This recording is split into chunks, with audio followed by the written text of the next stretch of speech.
the Green Room podcast here. Hope you're enjoying Recharge Festival, and thanks for stopping by to check out this panel.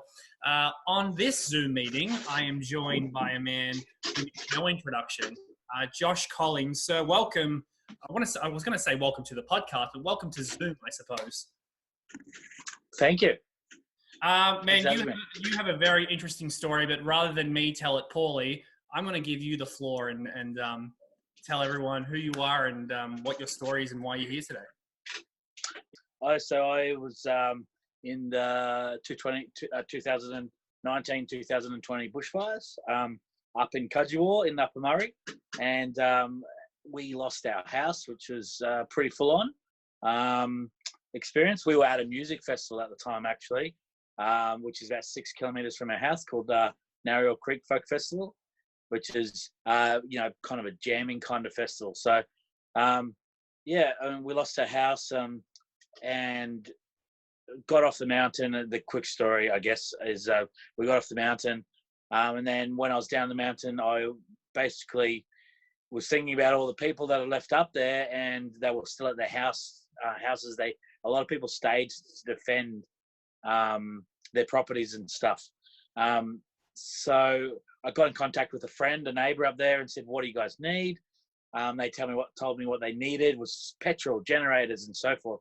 So I quickly made some calls and then decided to make a GoFundMe campaign, which raised $198,000, I think, $190,000 approximately. And from that, it's just been a wild ride. I haven't stopped. Every day has been, started off as distributing generators, petrol, food to the community. And then it grew out to outside of Cudgewa and into the other little towns as they were burnt out.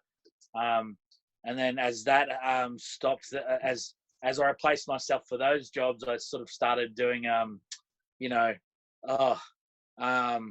had Scott Pate, the Barefoot Investor, come up and talk to everyone. And I started bringing bands up. And so whatever, I guess it was just like a real fluid thing. And whatever happened, we just reacted instantly to that. And I feel that's what technology, being connected together, really allowed that to happen against, say, a government or a council model, for instance, of needing to have 55 meetings before deciding that people need water to survive. So, it actually makes me think, what do we need so much of that bureaucracy kind of structure when, literally we can figure these things out by ourselves with technology in so many other ways. We got to some of the things that happened on the way was, we got a beautiful little pub in our town, Cudgewa Hotel. And it became the central hub. Like, there was a food shop in there, and we delivered like 2 trucks worth of food, and everyone could come in there and use it like a shopping center and grab whatever they needed. This happened in lots of little communities. It was a hub for people to come and connect and talk to each other and debrief and have that counselling without a $34.5 million mental health budget behind it. Definitely you could see that happening, like the connections that people made. I brought bands up like on a constant rotation, and it sort of started because the publicans were getting really worn out, and I thought, well, why don't we find, I've got a great mate, he's a chef, maybe we can bring him up, and Clayton Donovan's his name, and he's incredible. And so he brought up Oz Harvest from Sydney. They came up, they were there for the weekend, they cooked for everyone for one night. We had this big community dinner on a Friday, like we do every Friday. And on the Saturday, Linton, our local legendary 80-year-old farmer, had his birthday, so we had a big cook up for him. So Clayton ended up staying, so he's still here. So he got stuck here he just stayed anyway, but to help the pub sort of recover and stuff and train them a bit, and then he ended up staying. So it's been pretty amazing. Yeah. I mean, your story, people can literally Google your experience, especially in the bushfires. And I was funny reading the story. And someone in Cudgewa said it was tough to be really sad and beaten up when you were around because you stayed so positive. You had every right to kind of throw in the towel as well because you did lose your home. What inspired you to say, you know what, let's make something good out of this. Let's turn this around. Yeah, I guess a couple of different things. I guess it's the focus on, if you focus on, my belief was if we're focused on making the community, getting the community to feel happy and well fed and all their basic needs covered. So if that happened, then they may treat, their neighbour better and they may just look after each other a bit better. So that was one thought about it. And also, we can recover way faster together than we can by trying to do it alone. And we need to be in control of our recovery. And supports like council or the government should be coming from behind to find out what we need and then supplying that, because we're intelligent. We live every day by ourselves. We know what we need. We just need the boxes to be ticked or removed and the funding to be put there. That is there for this type of thing. Yeah. So I guess that were the two things of, and I have a family and a young son as well. So I guess keeping a positive outlook and turning it into a game. And I guess I thought a lot about that movie Life is Beautiful. Yeah. Yeah. Throughout the thing, it's totally different.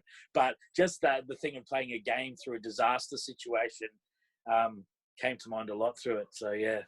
Regional areas in particular, obviously, were kind of got the double hit. First the bushfires, then the pandemic. How have you managed to keep that positive attitude going in this last 2 months where essentially we've all been locked down? Yeah. I guess, we've had a lot of support from the city. I think most of our funding and support has come from city people not knowing how to help. So that has been incredible. But the change in COVID, what I've heard a few people say it was the worst place to be during the fires and the best place to be during the virus, because we already live in kind of isolation. It's there's a lot of distance and nothing has really changed too much. Or for me, I know it's not for everyone. You can see it's definitely like farmers are struggling because all the fencing teams have left and all the fencing teams have left and and a lot of the supports, like everyone turned straight to the virus. But I was already working on a few projects and I haven't had a day off really, like maybe a couple of hours here and there. But the two projects, I guess, there's three projects I'm really happy and excited about. Rebuilding Upper Murray, which is one I've been going on for the whole time. Rebuild Upper Murray. Basically, we've, it's like a middleman on the black market, and you sort of like, people say, I've got 50 jackets, and I'm like, yeah, I know who needs those jackets, and then you go and distribute those jackets, or grab food from one place and put it to another place, and so many things trading, just to get from who needs it to who has it. That's been really awesome, and I've connected in with pretty much all of the agencies. Give it, they just with XTM, they gave over 75 winter jackets in a couple of day period, and they landed on the first day, the coldest day of the year so far. These 50 jackets landed, and they literally just flew out the door. And it's just those little things just keep people smiling and so happy. So I think that's been a really good one. Acres and Acres is a co-op that we've formed in the last 2 months, raised a bunch of money and got some really big players on board. We bought a heap of market garden farming equipment, so specialized for sort of like 1 acre style gardening, and through like it's kind of a permacultural but high intensive regeneration sort of farming practice. So we've already the idea of that is to create small farms in each community that got burnt out, so we can decentralize how food is currently supplied to our area, because we don't have any local food growers of produce. um, except for our own gardening sort of thing. And so that came about through when I went to my house. The only thing left was my veggie garden. So everything burnt to the ground under the knees, except my zucchinis. And they were literally like, some of them were 60 centimeters long, and they were thriving. And because it was so, because there's so much water content in your vegetable garden. So I thought, well, we don't have any food. Our food resilience is down, and disasters aren't going to leave us anytime soon. So I think that they say like there was one every 30 years. That's what it was previously. And then it stepped up to being one every 10. And now they think it's going to be one every 5 years. So that's a lot of stress. And we need to really come back to our community level and build our resilience from there rather than importing it in from an outer community. I mean, it sounds like Cudgewa already has that sorted, doesn't it? Like, as far as resilience, you guys seem to know what you're doing. Well, everyone grows their own food, kind of, like in their backyard, like majority. It does have a high aging population, or the surrounding towns do. Cudgewa seems to be like a bit of the outsider, I guess, from the town. But yeah, we thrived. Like, we felt like you can notice it when you go to all the little communities, how sort of like a little bit more forward Cudgewa is. They got a lot of support right at the start, and that definitely helped. So, yeah, it's good to be a part of that community that everyone's pretty out there. Well, I was going to mention that. I know that you mentioned Clayton earlier. Yep. I understand that Tracy, who owns Hotel Cudgewa, is that right? Apparently she's a bit of a character. Well, her whole family, they own it. So they only just moved in last year. They're from Cancoban, which is not far from here. Trace, she wanted it to be a wellness retreat, but her dad, Ralph, may have had something to say against that. So it's she does yoga at the pub. I think we must be one of the only pubs in Australia or the world that has yoga and beer at the pub. Not at the same time. I was going to say, can you do that at the same time? It's happened once for a TV SBS thing, but yeah, she doesn't like it. Yeah, wow. Yeah. I mean, is there anything? I mean, it sounds like there really isn't. Again, Cudgewa sounds like they have got their ducks in a row. But is there anything that communities outside of regional Victoria, especially, can be doing to support areas like Cudgewa during this time? I don't forget about it yet. It's like it's a long recovery. We don't have all our ducks in a row. We have a good attitude and our chins are up, but we've got our town hall that we need to turn into our recovery spot and set that up properly in Cudgewa. And our park, children's park, burnt out. And they're only just really, I think they've done 25% of the cleanup in the area. And we're 5 or 6 months in. So they could be still going on removing the debris from houses till the end of the year. So we lost about 14 houses in Cudgewa, and there's 84 houses lost in the Upper Murray in our area, which actually leads me into another project I'm working on called I Lost My Home. This is pretty exciting. So it's also, so after losing my home, started redesigning my new home on the 3rd or 4th day after it happened, like quite soon afterwards. Might have been in a bit of a manic state and thought I need to get this happening. Anyway, started doing that, engaged with some architects, and then found a really amazing company called Atomic 6. And they're like kind of a bit of a futuristic kind of, off-grid housing, full solar roofing and so forth. So I talked to him, got him on board for building my house. And I'm like, Andrew, is there any way we could how do we make this solution work for everyone that wants it? And he's like, well, what if we offered all the services before building a house for free? So surveying, septic, all the paperwork, the town planning. And he's like, I said, well, that's exactly what I'm talking about. Let's lobby together and so we can get what we need for a really healthy recovery and fast, because governments and the agencies talk about 5 to 10 years of recovery, and we could rebuild all the houses in a year if we use the right systems. And there's a couple of thousand houses that are burnt out throughout Victoria and New South Wales. So I got together, and I'm still doing it, Cabargo are flying.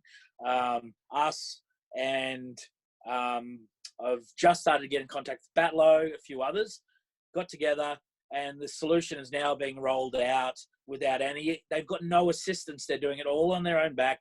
There's no obligation to build with them.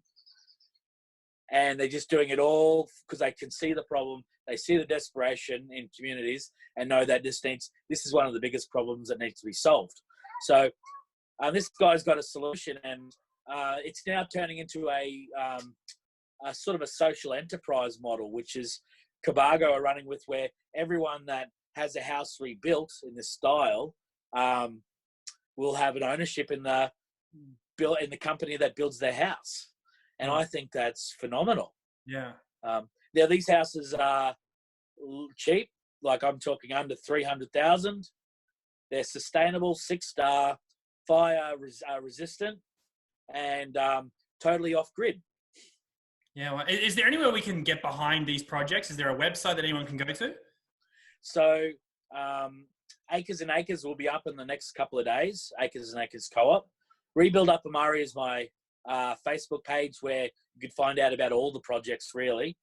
And I Lost My Home hasn't launched. You guys are the first people to really hear about it. Exclusive, yes. Yeah, it's literally only been the conversation of let's do this was yesterday.